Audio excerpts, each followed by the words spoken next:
Hey everyone, welcome to episode 212 of 15 with Andy, Randy, and Jeff. And I can't believe it's already the end of June somehow, but today is the first day that it really felt like summer in Florida. I mean, it's been hot, it's been sticky, it's been uncomfortable, but today, oof, it just felt oppressive. I just came home from the office, sitting at a stoplight, which you know are eternal in Florida, sitting on the Harley going, man, AC would feel really good right now.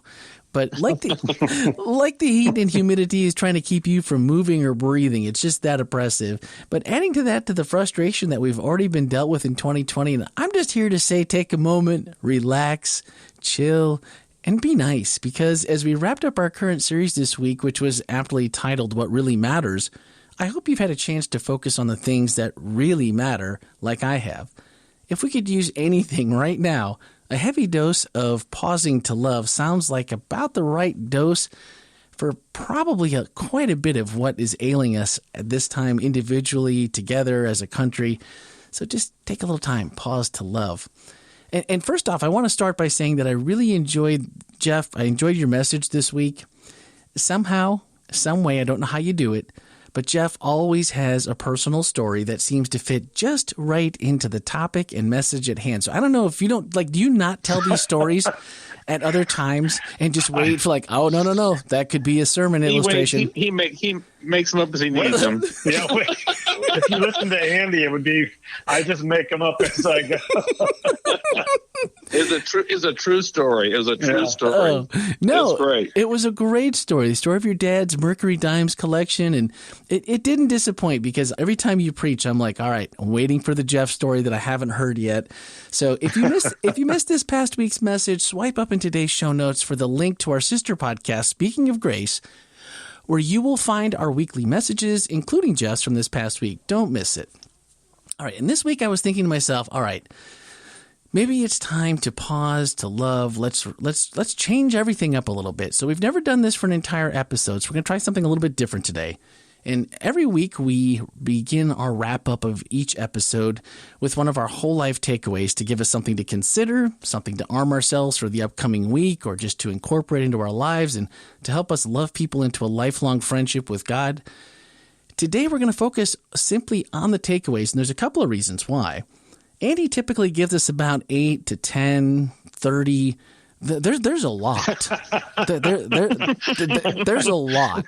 And there's a lot to unpack. And we've really tried to keep this podcast under an hour. It's been hard, but we've tried. So we haven't tried this yet. Jeff kept the total this week to 4. And even though they were a little bit longer, I think we can handle that many. And this week, if you have caught the message, and if you haven't, again, go back and check it out.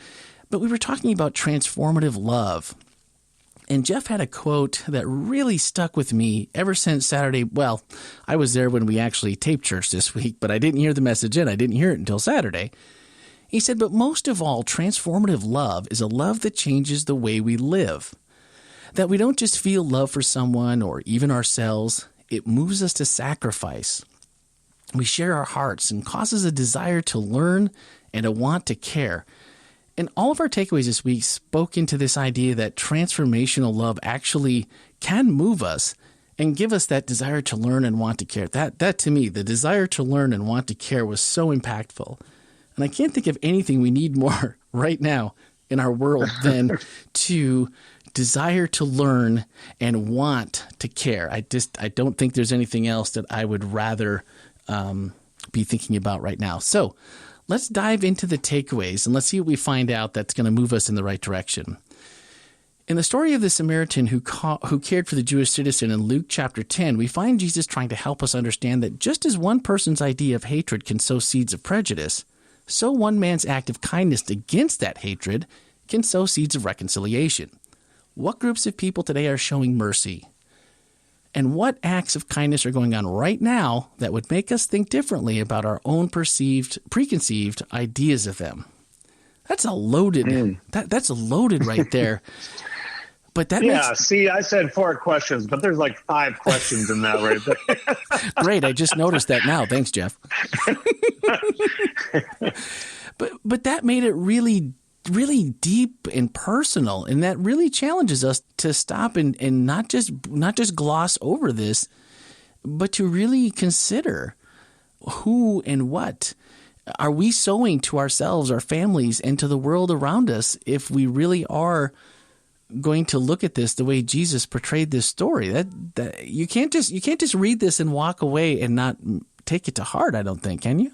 Yeah, it's interesting because that statement, I think I said a little bit later in terms of even trying to figure out ways to love intelligently. And I know that that's always different for everybody when you say something like that. But sure, yeah. I very rarely look at the relationship with my wife and think of it in terms of how it used. We are so different now than when we first got married, and the reason is not because she's loved me more, and that's just made not to say that she hasn't. She loves me, and I'm grateful for her love for me. But I think what it is it's over time we just learn so much about each other, and I think given the fact that we have experienced time together makes us better able and suited to love each other more. And I don't think we give that as much recognition as we should, especially in terms of this aspect of racism, is literally spending the time that it takes to try and understand each other. Most of the time we dig our heels in and we create defensive maneuvers rather than trying to figure out ways in which we can, come together. Andy, when we were first, I don't even remember. I think it was like when I first started coming to this church years and years ago. We're talking 20 some years ago. And Andy gave a sermon on common ground. And I still remember it in terms of it being a mantra about the way in which we need to look for, our mission is loving people into a lifelong friendship with God.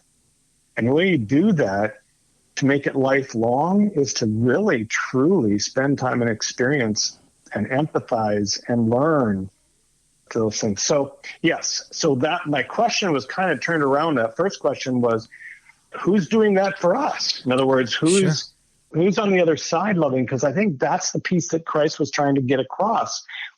It wasn't the fact that you need to do what the Samaritan did, but the Samaritan's on the other side and you don't even know it. He's actually not only caring for you, but he may have different thoughts about you, but they don't think about that. They only think about, maybe I should love him more, Yeah, I think that gets overlooked in the story a lot because I think your exact words were, we call it the story of the Good Samaritan. We don't even think about it. The opposite of digging in our heels sometimes, I think, which that has its own set of issues. But on the flip side, I think we become very passé about things.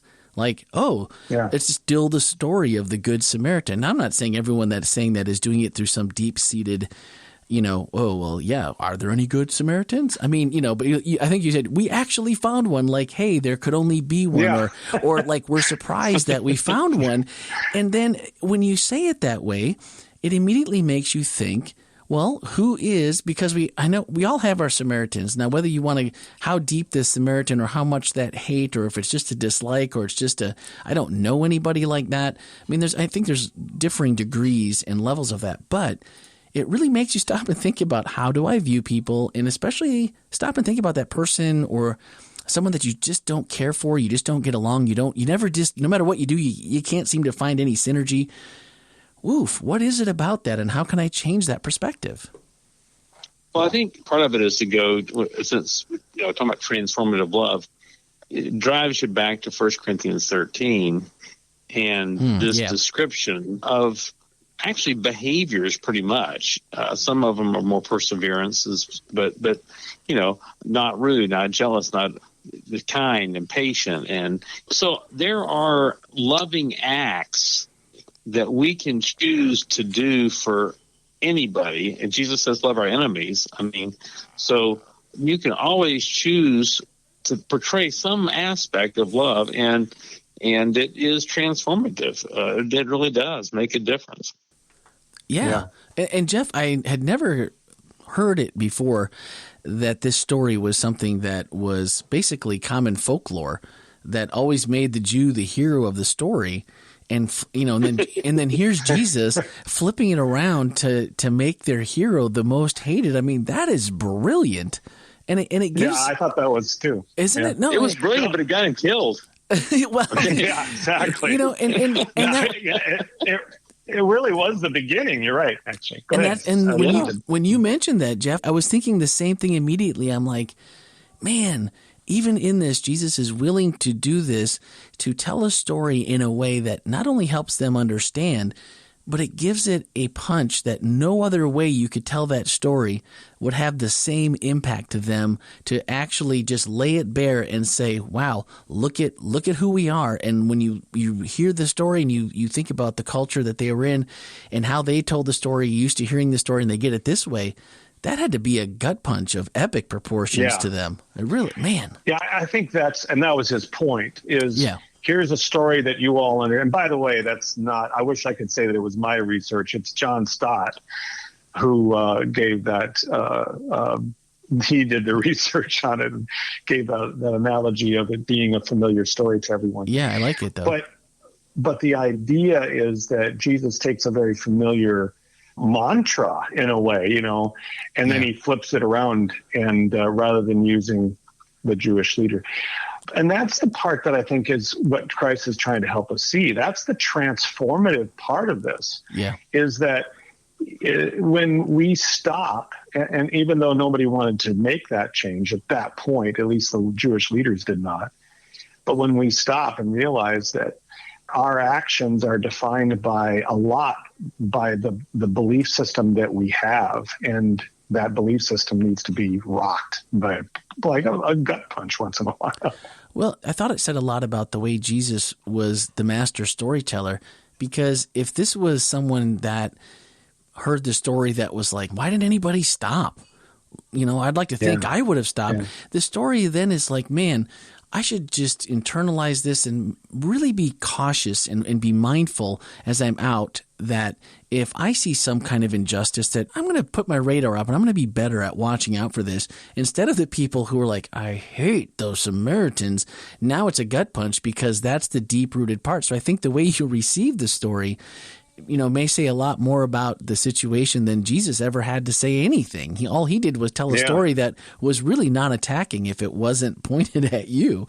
And I thought that was also just very awesome. It gives me a picture of Jesus that I can really hold on to and love that part of him. Yeah, it really does make the story make more sense now when you start to realize this was folklore, and that's why I use those two priests. Yeah. Andy? Interesting. No, that's good. Go keep going. Okay.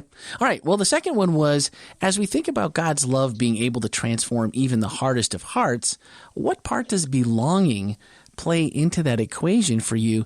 And I think that we look at the first part and we realize that there's some things internally that we have to do. And then this one really, to me, kind of speaks to, how did I get this way, or how did somebody else get this way? Because everyone wants to belong, and the difference between a group of people or friends that versus those that are family, or I like to say chosen family, those two things are miles apart. So this dialogue that we've been talking about with all the racial tensions, the differences on, what works in coronavirus and who, politics, name anything you want. It all goes better when we've established the trust and the safety that we talked about a couple of weeks ago with Craig by having that open dialogue. But how do we help somebody that maybe doesn't have that belonging to find this place? Because without it, can we really take that next step? We don't belong without time spent together. Right. Yeah. Mm-hmm.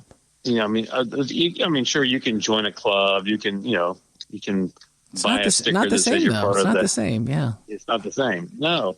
And so I'll use Rotary as an example. I joined Rotary, 10 years ago or so, 8 years ago. And when I went there, I knew one person basically, or maybe two in the club. And there was not a high sense of belonging. There were multiple times when I thought, I don't need to do this. I go spend my time somewhere else. But over time, going to those meetings each week, talking to those same people, you come to belong to that Rotary Club, not just in name, but it's actually becomes yours. And I think that's the same thing is true with your friendships. I mean, we don't become friends with people we don't spend time with. And so it really, the intentionality of making sure we're not in monocultural circles that just affirm the way we see things continually. We have to choose to say, wow, I'd like to be more of a Renaissance person than a monocultural person, and therefore I want to get to know X person. I want to spend time with these people or this group or whatever, because I want to bring them into my circle so that hopefully eventually I'll get brought into theirs and belong there as well. But I think it just takes greater intention. I like that. As I was thinking about this, belonging is such a powerful piece. Andy's right. I don't think that we can just join something by signing our name to it and expect belonging right away, or at least think that we're belonging. A lot of times it actually depends upon the individuals and the relationships you form within the piece. One of the things that when we were talking with Craig a couple of weeks ago, the piece that rang, and that's why I kind of added this piece, because I think it has such a powerful side to transformative love. It's really hard for us to move over to someone else and make them feel belonging if we don't belong ourselves. Right. And I think, that's the part, I think, where Jesus doesn't do all of this because he wants to show us how much he loves us. I think that was a really, really wake-up call for me, that he's not doing us all this. The John 3:16 text rings true on this in terms of, for God so loved the world. He doesn't say God wanted you to know that he loved you. No, he says, for God so loved the world that he gave. In other words, it was just all part of it. I like it. Because we belonged. And that's the reason it happened. It wasn't because he wanted us to get to think we belonged. It was because we did belong. And I think that's the part that was so powerful for Craig when I heard it, when he said, this is my church. And I'm thinking, wow, we need to help people feel that way about the community that they belong in. And that's our privilege, but we can't do that unless we, consider ourselves as belonging to it as well. Well, and I think it has to awaken something in us to also realize that we have to be careful about what groups we are putting ourselves into.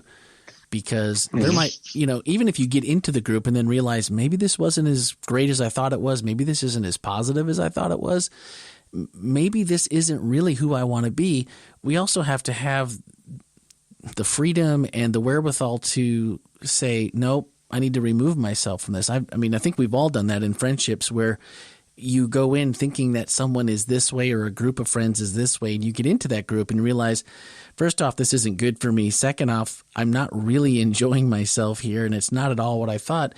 But there's this, almost a pressure to stay because, well, you're the one that wanted to be friends with us. You can't leave now.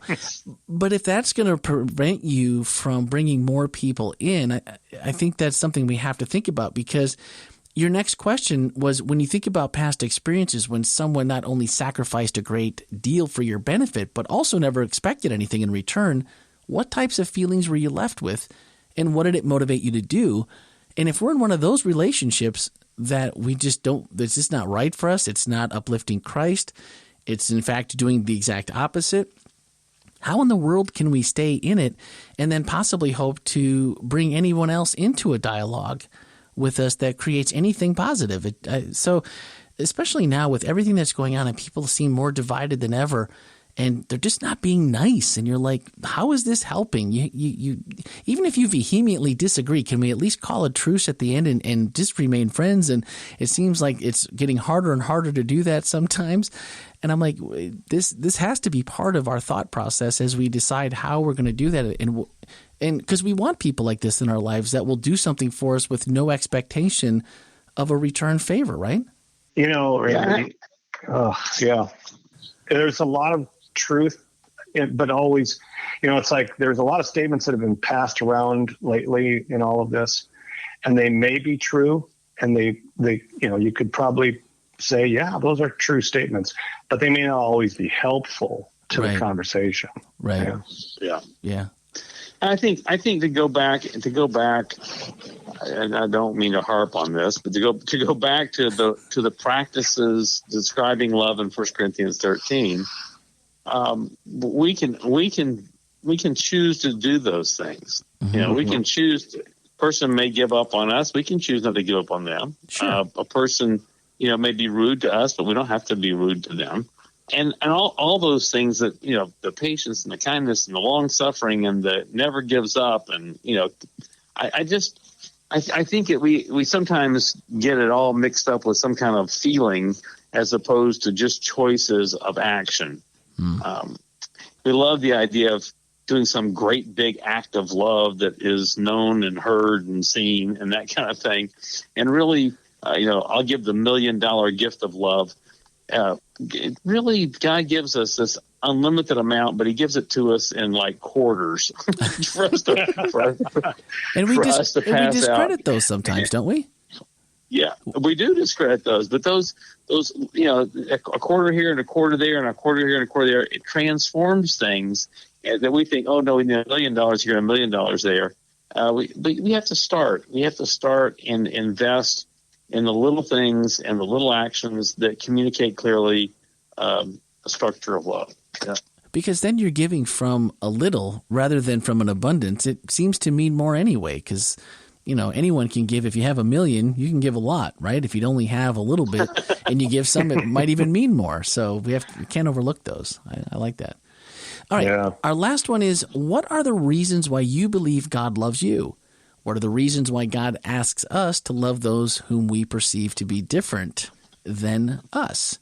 And I question, I don't know, maybe I'm weird, but I question sometimes, or maybe too much, why God loves me. I mean, I'm one broken human being, and I'm not under any false pretenses about how good I am, or like there's not a lot of work left in Randy to do, and I require a ton of his grace and all of his sacrifice. But the times that I not only realize that, but I actually, I don't know, I guess I feel it and I see it manifested in my life, those seem to be the times that I can be most empathetic, most loving, least judgmental, and when I can really love someone into a lifelong friendship with God and start that process and go for the long term. But it doesn't always seem like, I don't know, like if you just say, why does God love you? And sometimes I would shake. I mean, right now I can't form a sentence to say God loves me because that's who God is. Well, yeah. It has nothing to do with you. Yeah, thank you, Andy.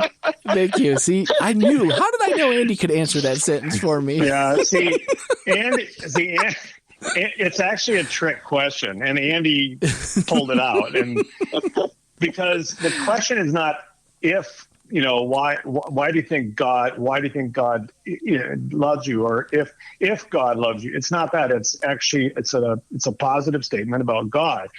But I think it's good. It's a good exercise for us to go through. Andy saw through it, obviously, because we talk about this a lot. But the point is that this is an exercise that we need to go through. God doesn't need to go through. God already knows who we are to him. Yeah. He already knows. And so the reason is because of, he's God. And that is his character and nature. That's just, it's hard to even separate love and God. But we need to go through that, because when we go through it and realize that we're actually lovable people, I think that's the part that gets us to be able to love our neighbor. Sure.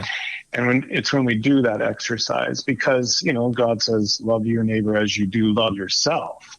Yeah. Well, if we don't love ourselves. So you're right. That was sort of a trick question. Well, I think it's easier also to look at your neighbor. At least it is for me. I could look at each of you and I can say, Andy, I think God loves you because, not because you're a pastor, but because you are generally just a happy person. Every time you talk to Andy, there's a smile on his face. He's always got an encouraging word for you. Now, I'm sure I've not seen every time when things maybe weren't that way, but as a general rule, that's Andy. And I think God loves you because you bring joy to people. And Jeff, you've got a unique ability to look at situations and find creative ideas and be supportive and find a different angle than you probably haven't thought of something before. Those are two easy reasons. You look at someone else and immediately go, yeah, I think I know why God loves you. So maybe the other part of that is let's help other people see the reasons why we think God loves them. And they might go, wow, I hadn't thought about that. And Randy, you have the great ability to making other people's answers sound really, really good. So that's funny. I'm a good editor. So don't think you're left out of this, Grace. Yeah, no, that's awesome. Well, I know we're going to wrap it up here. I know, Andy, if you need to drop out and head off to your meeting, you may do so. If that is a time requirement. I know we were running a little bit longer than we wanted, but so how about you guys? Send us your questions, comments, answers, or insights you may have taken on these takeaways that we just got done talking about. Send a voicemail or text 407-965-1607 or podcast at wholelife.church if you are of the email persuasion. Would love to hear what your answers are, or maybe a take. You always find something different. This week I learned a couple of different things that I just hadn't thought about before in different ways, and if you have one of those, we would love to hear them. Our final thoughts this week is from the final paragraph of Jeff's message, and I absolutely love this little paragraph.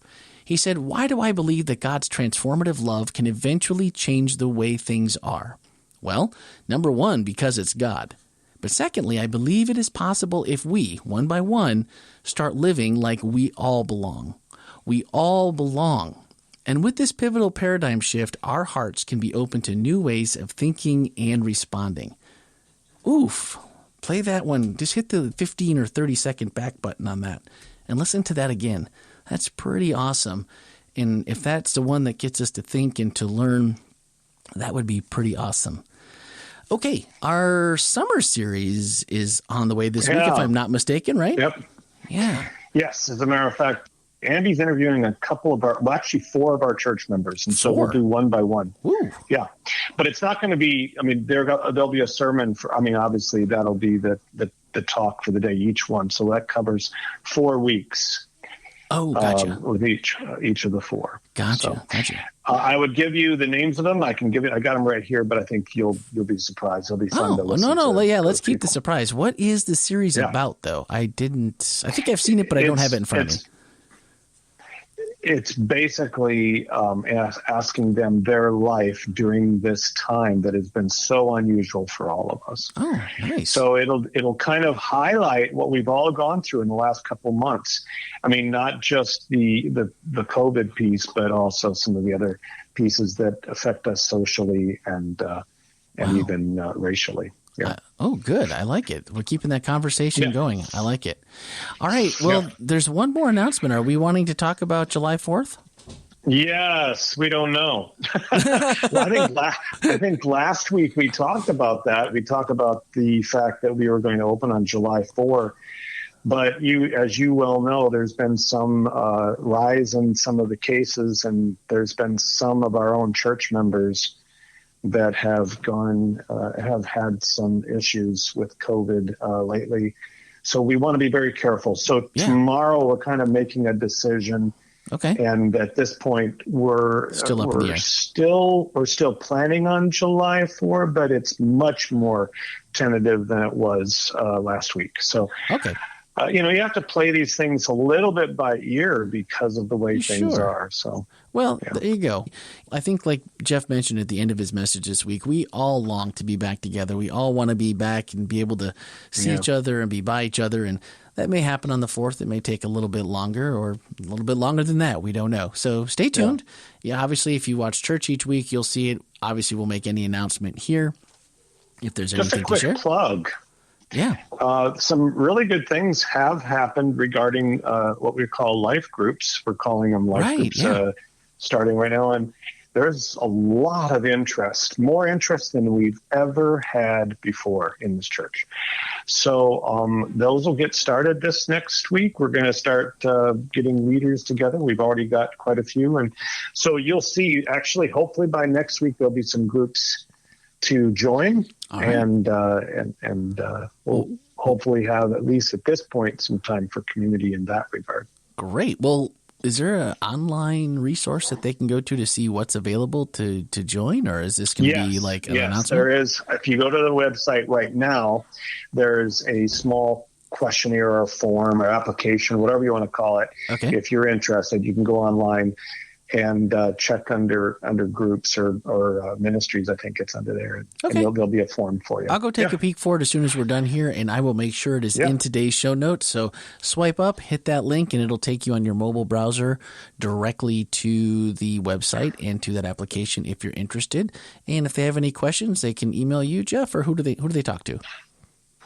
They can email me at jeff@wholelife.church. Okay. Or I think there is actually a link in that same thing. In that same one. Okay. That they can, All right. Well, there you have it. I like the fact that, as long as we can't be together, why not have some extra interaction and some group planning? This sounds like it'll be a good time. I'm going to have to go check that out myself. I've been so busy the last couple of weeks. I've heard about it, and I've seen the announcements, but I just haven't gone to check it out for myself. Yeah, and also I was just thinking about it. If anybody is a coin collector or a stamp collector, give me a call because we may be starting another group because this has been fun. Yeah, going through all my dad's collections. We're looking for that. And if you happen to have one of those Mercury 1916 Ds, it's Jeff at wholelife.church. He'd really like to make. He'd really like to make that a whole set. It, right? Yeah, it's just when you opened the book and I saw that there, it was just like it almost made your heart drop a little bit. Like, oh, there's a lonely hole in the middle of the page waiting for its 1916 D. So if you've got the hookup, let him know. Maybe he's in the market. You're funny. I don't even know what those go for, so I'm probably talking loosely with the fact that you're interested. Oh no, it's so funny. There's so many different grades out there. So anyway. Excellent. All right, guys. Well, that's going to do it for this week. I hope you enjoyed just taking a look at our takeaways this week. And, if you've never really engaged with them before, I'm hoping that this is just an opportunity to look at them and go, oh, these are pretty cool. We could have this same conversation over dinner or after church or during the week. We could save one. Like I said, typically Andy's got 8 to 10. You could do save one for every meal of the week, or at least every dinner of the week in most weeks, and have something different to talk about based on church from the previous week. So that's going to do it for this week. As always, join us on Tuesday for Speaking of Grace next Wednesday, back here for episode 213. Thanks for listening and have a great week.